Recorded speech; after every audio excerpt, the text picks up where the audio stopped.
ভারত সরকারকে খুব পরিষ্কার করে বলতে চাই, যার দিন আগে আমরা বাংলাদেশের বিরোধী, আমরা এই সময়টা পার করতে পারি, নির্বাচনটা করতে পারি।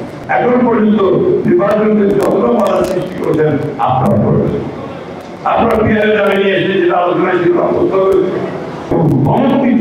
আজকেই হবে, তাহলে আমরা নির্বাচন বুঝতে পারবো। অত্যন্ত কঠিন একটা সময় আমরা পার হচ্ছি।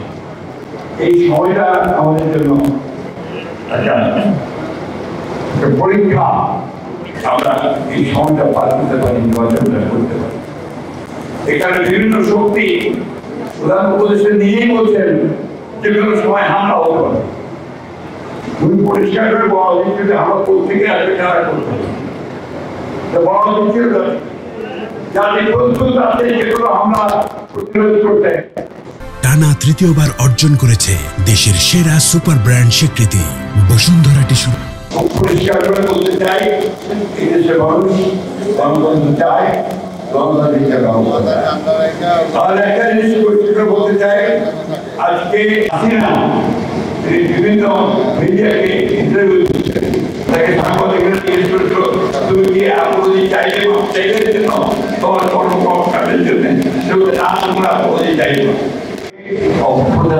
ভারতে বসে ভারত সরকারকে খুব পরিষ্কার করে বলতে চাই, যার দিন আগে আপনারা বাংলাদেশের বিরোধী এবং তার যেখানে বাংলাদেশের আইনি সেই বিচারের মুখোমুখি করার ব্যবস্থা করে সব সময় বাংলাদেশের বিরোধিতা করবেন না, মানুষের বিরোধিতা করবেন না, বাংলাদেশের মানুষ সেটা মেনে নেবেন না। বন্ধুগণ, আপনারা সবাই মুক্তিযোদ্ধা, লড়াই করে যুদ্ধ করে স্বাধীন করতে, এবং সেই জন্য এই দেশ টিকে আছে। যুদ্ধ ছিল এই দেশের মূল প্রতিষ্ঠার মূল কথা।